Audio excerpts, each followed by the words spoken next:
something that I really shy away from these days. And so a piece of what I'm about ready to elaborate upon, I may touch on there, but otherwise it's going to take this topic that we're talking about, tefillah during a war, the prayers during this war, and I hope you find it of meaning. And my goal now is to try to illustrate how we can look at the words of a prayer service.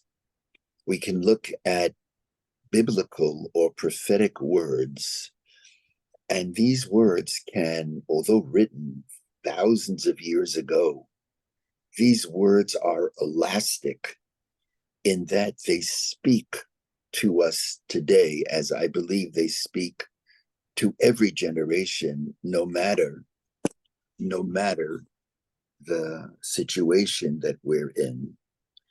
And what I wanted to especially spend time is a sentence that we read on the second day of Rosh Hashanah from the Haftorah, from Jeremiah 31. But before I do that, I just want to ask Robert for a few moments to tell us about your wife so we can have her in mind as we go through this text.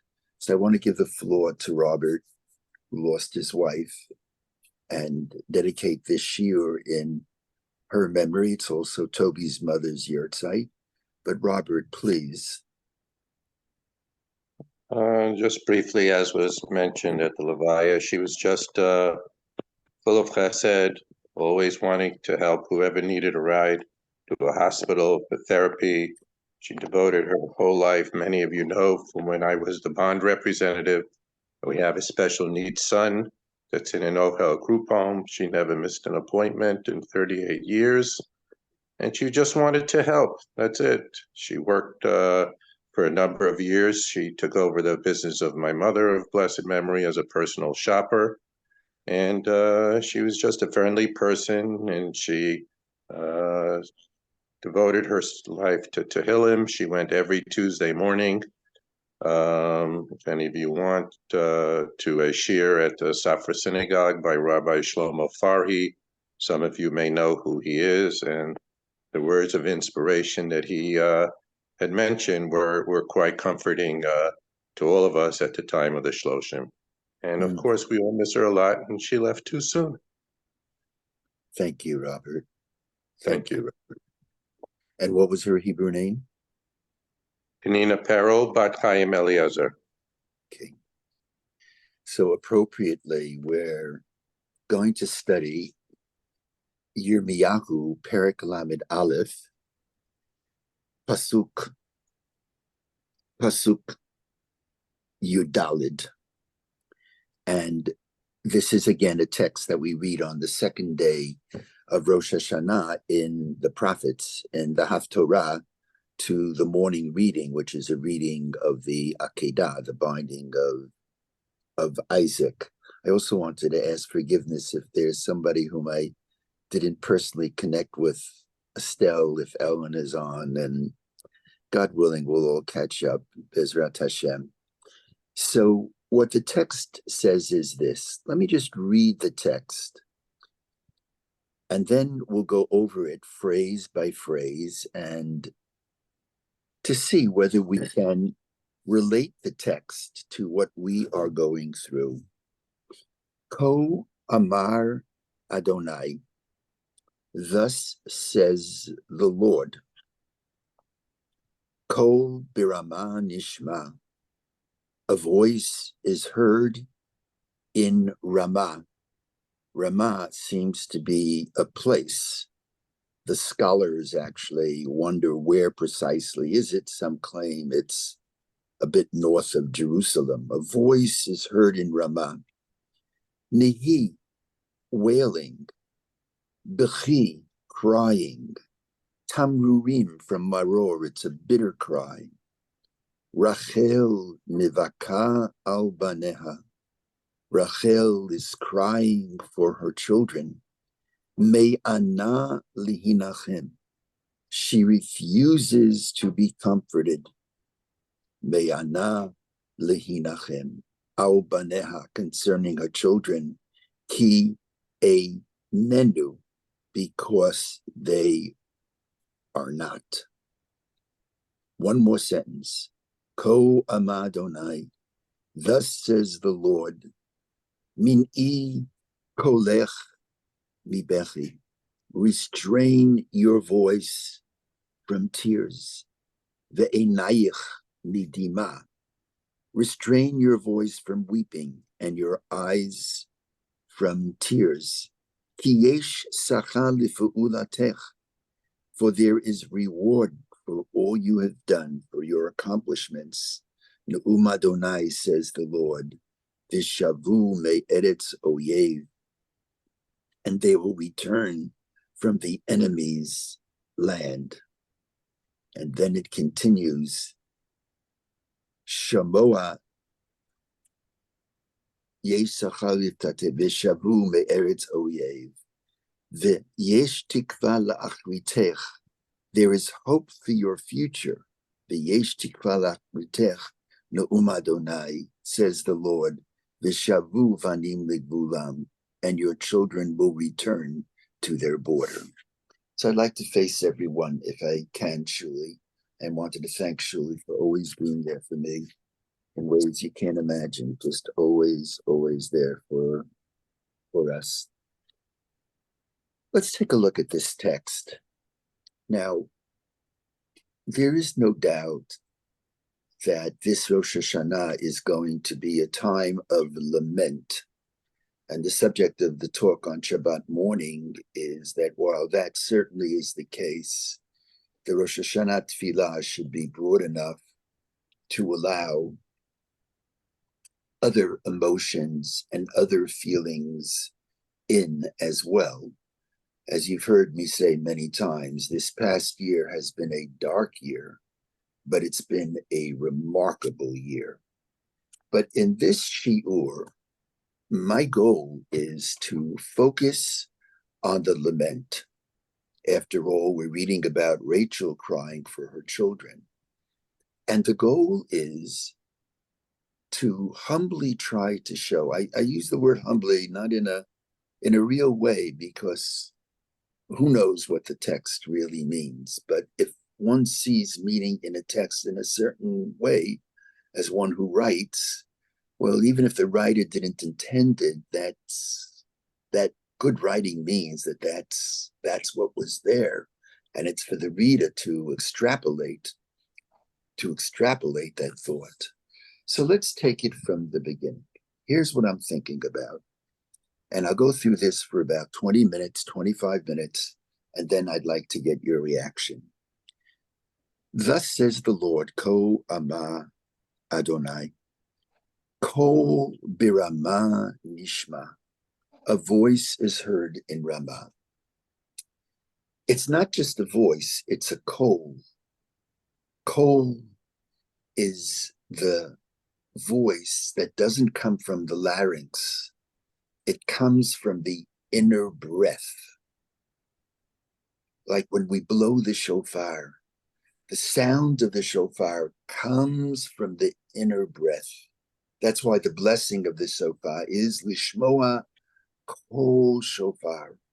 We're listening to the breath of the shofar.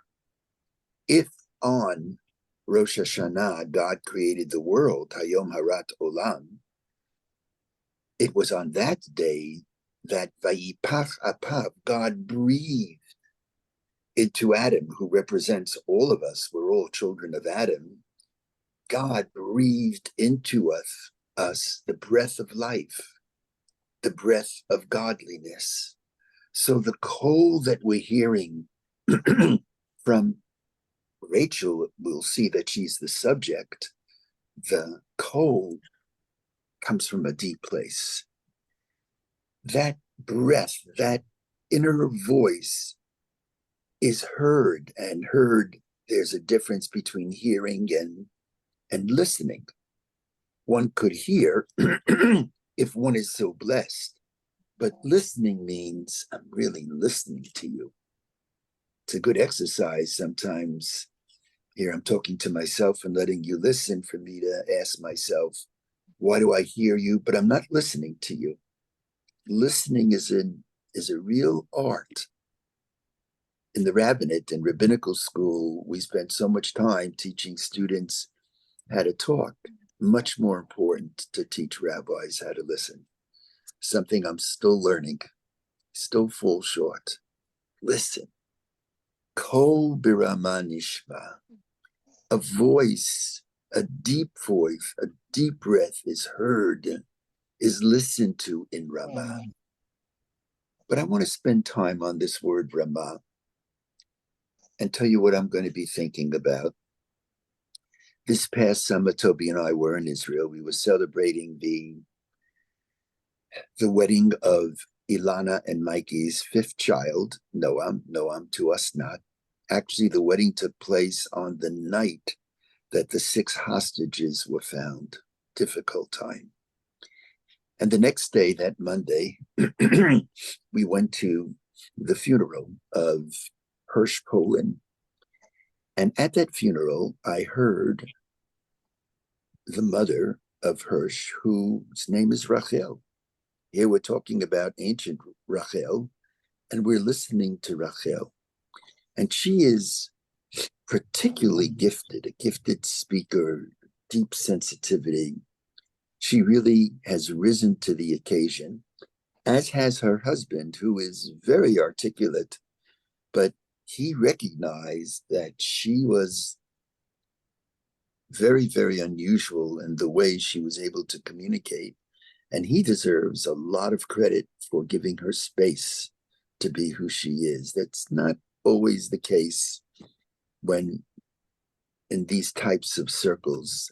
Take it from me as one who's been around the activist world. Making space for others is to be highly commended. And she was speaking as usual beautifully, but what I'll never forget is what happened at the end. At the end, she's speaking, and suddenly a voice rises. And this could not have been pre-planned. It just was too spontaneous. And suddenly at the end, maybe some of you remember, her words were, "My dear Hirsch," that's her son, finally, finally, finally, finally, you're free. That's what I'll be thinking about. Ramah, for me, is not just a place. Ramah comes from the word leharim, to lift. Ho birama nishma,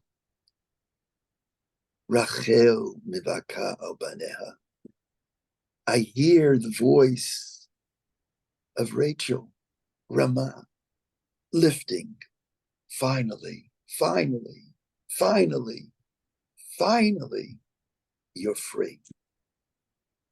Just an example of how a text written by Jeremiah thousands of years ago speaks to us today during the war. May the hostages come home safely. And the text continues, and it says, Nihi, which is normatively translated wailing. B'chi tamruim. B'chi tamruim means bitter cries. In other words, it's not just a cry. It's a cry that came from the wailing. It's a cry from the wailing of bitter tears. Now, the word nehi, which means wailing, the hey, is very often associated with a chet. And nehi means may you be led, which brings to mind another phrase that is found in the Tehillim, in the Psalms. Actually, it's the psalm that we recite before we bench, before we say the grace after meals. There it says in the Psalms, Haloch yelech uvacho, in describing the exile. Shuli, of course, immediately is showing it to us. It says, Holoch Yelech Uvacho. Now, how is that translated? Well, I'll translate it for everyone. Everyone can see it. Holoch, go. Yelech, keep going. Uvacho, walking, walking, walking while crying. If I can face everyone. And that sounds to me like Nehi, Nehi, Nehi. You're being led, you're walking, you're walking. And I always wondered about that text. You mean you can't cry while you're standing still, while you're sitting? Why walking while crying? And so here's the thought. Once again, the war, how words can speak to us from whatever condition we're in, and we're in a tough place now. We were at the funeral of Rose, a Chayelet Bodedet. She was a lone soldier from Atlanta. She was guarding right outside of Yerushalayim, and she was murdered by a terrorist. There was concern that there would not be a minyan at her burial, and Rose was buried in Har Herzl, on Har Herzl. And of course, 20,000 people were there. And thousands of people are there. So people are whispering to each other. And I want to try to describe the scene.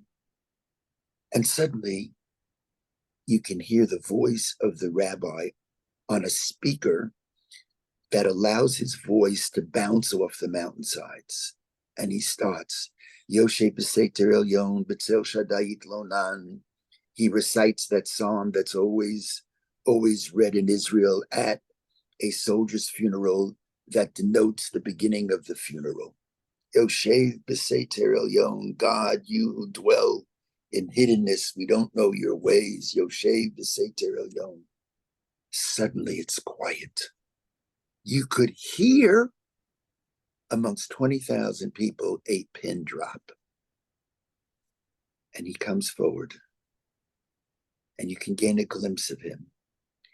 And right behind him, this is the scene, there are soldiers who are carrying the coffin so elegantly, maybe that's not a good term, but just with such dignity, with such respect, with such love, they carry the coffin and they're walking. And right behind them, the family. And they're sobbing and they're crying. But they're sobbing and crying while they're walking. Haloch yelech uvacho. Never will those words, for me, never will I be able to say them without thinking of that moment, not only at Rose's funeral, at David Schwartz's funeral, at the funeral of too many of our Chayalim. Hundreds have had their lives taken, giving up their lives for Am Yisrael. It speaks to us today, the lament. Rachel mivakar baneha, finally. Rachel mivakar baneha. Nehi b'chi tamrurim. Crying while walking, moving from the hostages to the soldiers. They too are central, should be central to our thoughts. Their families, their loved ones, their young children, their parents left behind. And then the text continues. The text then says the following. Kol berama nishma nehi b'chi tamruim, Rachel mevaka al baneha. Rachel is crying for her children.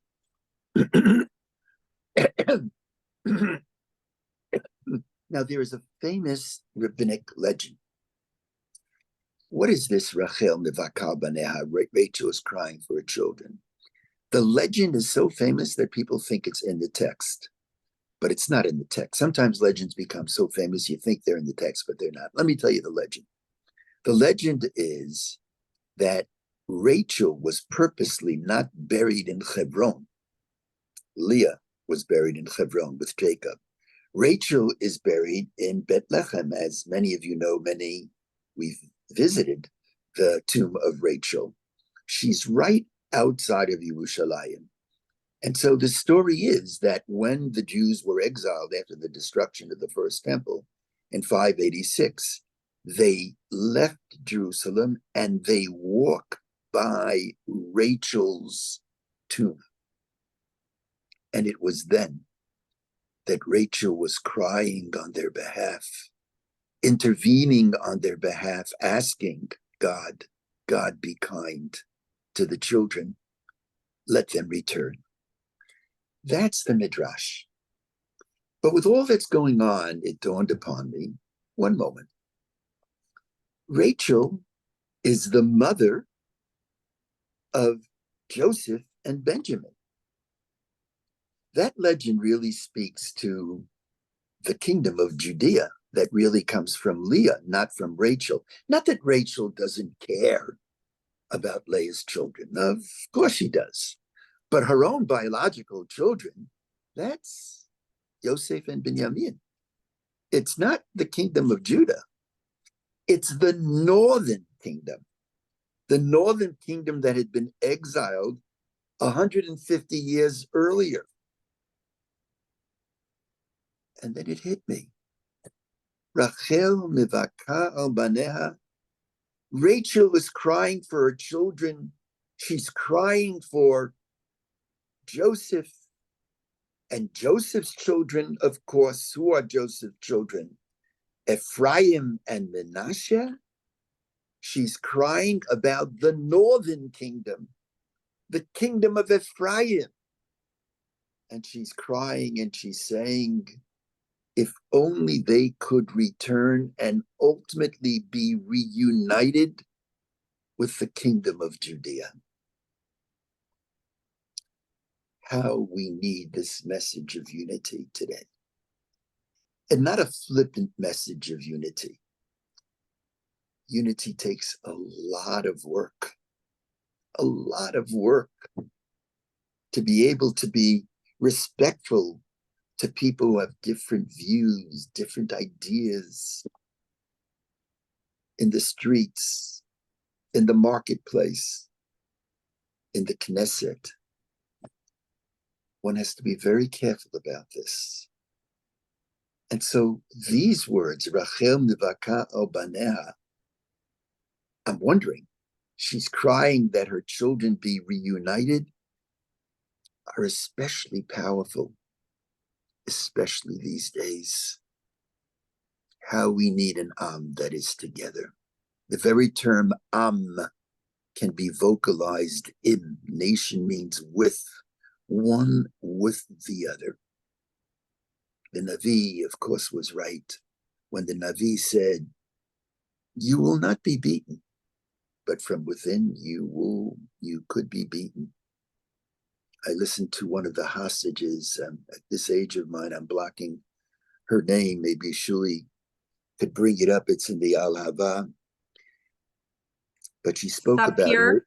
Sapir Cohen? Yes, thank you so much, Shuli. It was Sapir Cohen, who was a hostage for 50 days. And she spoke about how she was brought by the terrorist into a dingy room to watch a rally in Tel Aviv. So you're wondering why should she be brought in to watch a Tel Aviv rally? Well, because they were trying to play psychological games with her, and they said, you see, now they're together, but we know it won't take long when they're going to be divided. And when the Jews are split, that's when we're going to step in, and that's when we're going to be victorious. We have to think about this, to be very careful with our language. And if I can mention one piece, because I was always guilty of transgressing this, not to impugn someone else's motives. I don't know what's in the heart of other people. Not to impugn the other's motives. If I can say something political for a moment, I don't know what's in Netanyahu's heart, but I've got to believe that a man who has done so much for Israel, that his motivation is pure. He's not looking to extend his rule. I don't know. No one knows what's in the heart, but unity means for both of us. And Netanyahu, the same way you should be treating Gantz and Lapid and whatever. Don't impugn the motives of others. Rachel mivaka al baneha. Next phrase, me'ana lihinachem al baneha ki einena. What does it mean she refuses to be comforted? You know, if there's a loss and one sees the reality of the loss, then as painful as it is, in time, one is on some level comforted. You know when one is not comforted? When the reality is not clear. How many parents have I spoken to at the Kikar Chatufim in Tel Aviv? They would say to me things like, and I'm sure they said it to others, you know, I don't know if my son, if my daughter is alive or dead. I've not heard from them. I've not heard from them.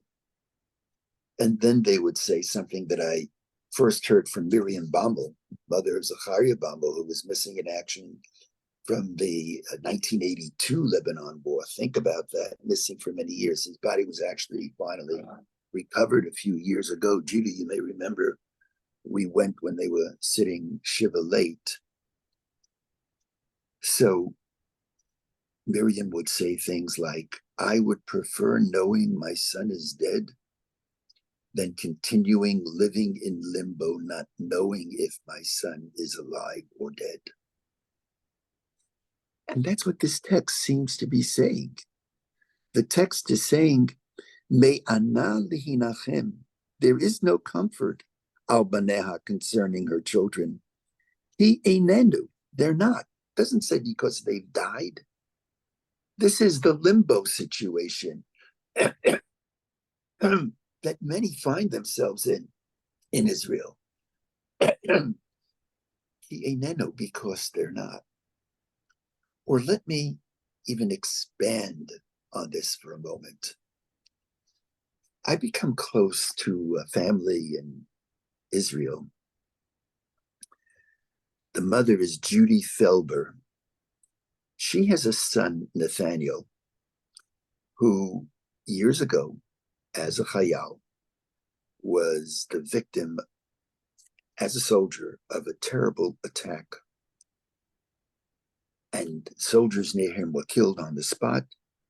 The medics saw that he was still breathing, and his life was saved. And so I met him during the war. His mother I had seen his mother at some kind of a seminar or dialogue that I was involved with, and we reconnected because I had gone to see him in the hospital years back. And we made up. I always wanted to meet him. And I thought I'd be meeting a soldier who, in my mind, had been wounded and now will come in and is fine.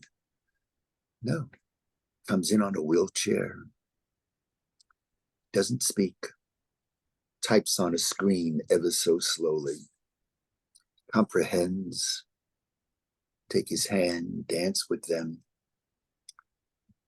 Now, Judy is unbelievable, Judy Felber. She's an unbelievable person, the way she has dealt with her son, who is a fraction of what he was, and yet she deals with it. Ki einenu. He is fully, but he's not what he used to be. And he's not what he used to be, the way all of us are not what we used to be. He is not what he used to be. But she refuses to be comforted. He's still here. He's still alive. It's just some examples of how a simple text cries out to be interpreted. I want to take it just one more sentence. Let me repeat, let me summarize what we've lifted so far. Ko Amar Adonai, Min'i,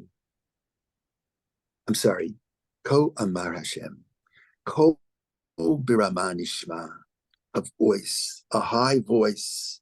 Rachel Poland's voice is heard, being lifted. Nehi B'chi Tamruim, walking, crying while walking, the funerals of the soldiers. Rachel Nevaka al Baneha. Rachel is crying, may our children be united. Me'ana lihinachem, those situations where one refuses to be comforted concerning her children al Baneha, ki enenu, they're here, but they're not here. Or I don't know their fate.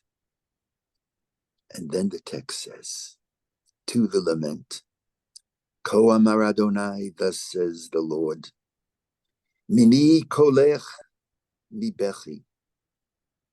Min'i kolech mi bechi. Restrain your voice from crying, ve'enayach midima, and your eyes from tears. Ki yesh sachal fe'ulatech. There will be reward for your actions, Ne'um Adonai, says the Lord. Vishavu me eretz oyev, and the children will return from the lands of the enemy. What does that mean, Vishavu me eretz oyev? On the one level, it means that our soldiers will return from enemy territory. They're going to be returning from Gaza, God willing. Let them all come back whole. They'll be returning from Lebanon, and we all know what's going on in Lebanon now. We have a grandson now, Gavi, the sixth child of Ilana and Michael, in a very tough physical unit called Kfir. He's the Kala, he's the sharpshooter in the Chruv of the Kfir. It's an elite part of that unit, very tough unit. They're the ones who go into Jenin looking for the terrorists. Vishavu me'eretz oyev. I think about this constantly. Gavi, I want you to return whole. I want all the soldiers to return Vishavu me'eretz oyev. And if I could offer a broader rabbinic interpretation, we're seeing tremendous aliyah from around the world to Israel, even during this war. I'm very grateful to America. I am Makir Tov. During my years in the rabbinate, even though I didn't say a prayer for America for many years, and that was wrong, we live here and America has been good to us. Now, thank God, Rev Stephen has corrected that. But if somebody were to ask me today about the future of American Jewry, I'm not sure. I am not at all convinced that there is a future for Jews in America today. Vishavu me'eretz oyev, and there is an uptick in Aliyah from North America. I know I wish I could be in Israel, but family situations doesn't allow it. It's hard for me. I don't want to sound melodramatic, but I only breathe in a spiritual way, uplifted in Artsenu Hakdosha. Vishavu me'eretz oyev. Now maybe I'm pushing a circle into a square or vice versa in these interpretations. But I want to suggest that the prayers are so beautiful and the prophetic text so beautiful that we're given the license to read into it and to qualitatively, in-depthly explore what it means. And then the text says, V'yesh tikva lach mitech. And in the end, there is hope. I'll be thinking of the Hatikva. Od lo avda tikvatenu, our hope is not lost. Ezekiel, Yecheskel, chapter 37, he looks at the valley of the dry bones and he says, Avda tikvatenu, there's no hope. This is the other side of the lament. The other side of the lament is yesh tikva la'achritech, to stay hopeful. That attitude is crucial, to be hopeful, to be optimistic. Ne'um Adonai, saith the Lord. Vishavu vanim ligvulam, and the children will return to their borders. When you read this on a narrow sense, I'm thinking about the 60,000 people from northern Israel who no longer are in the north, but the day will soon come when they will return to the borders, right up to the borders. Vishavu vanim ligvulam. The day will come when, and we're seeing it. We're seeing it. We're seeing this light. This is a dark time, but a remarkable time. When Israel came into existence, only 3% of the world's Jewish population was living in Israel. Now, over 50%. What? You do somersaults to claim that somebody's anti-Zionist but not anti-Semitic. Wait a minute. There are 7 million Jews living in Israel. When you're anti-Zionist, there are 7 million Jews there. That's for another discussion. But vishavu vanim ligvulam, let them return. And so these texts speak to almost every dimension of the war. Yes, it speaks to the hostage situation, but that's not the only concern. I am concerned that there'll be gatherings that only deal with the hostages, and in its own way, those concerns could express criticism of our government. I'm not ready to get involved in those demonstrations. It's Hamas who took our brothers and sisters hostage, and they're the ones who should be pressed to release the hostages. I don't even like the phrase bring them home. It implies criticism of the Israeli government, and I would think that way whether it's a right-wing government or a left-wing government. I like the phrase let them go now. Let the hostages go now. That puts the onus where it deserves to be. So there's text here dealing with the hostages, text here that deals with Nebuch, the Hespedim, text here dealing with the deep challenge of coming together, text here dealing with people who could never be comforted.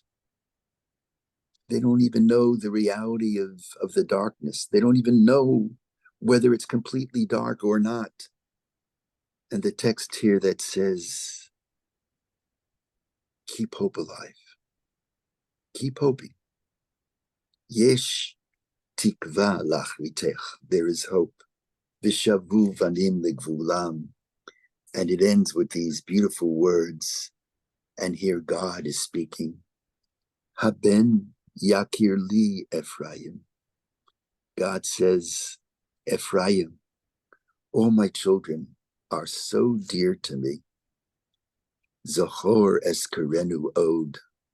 I will forever remember Ephraim. I will forever remember my children. Alkain hamu me'ai lo. That's why my insides will always be yearning for his welfare. Rachem arachmenu, ne'um Adonai. My mercy will always be with my children. Vishavu vanim ligvulam. I remember in my father's choir, alav hashalom, we used to sing, Haben yakili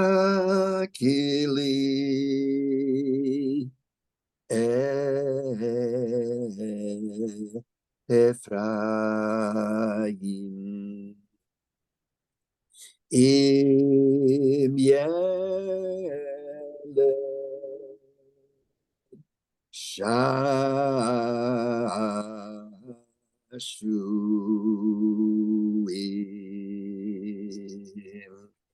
imideh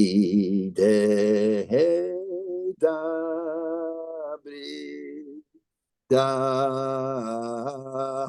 libo.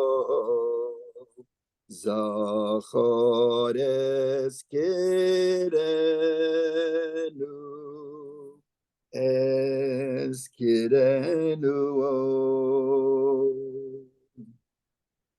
Ben Yakirli, may the lament turn into joy.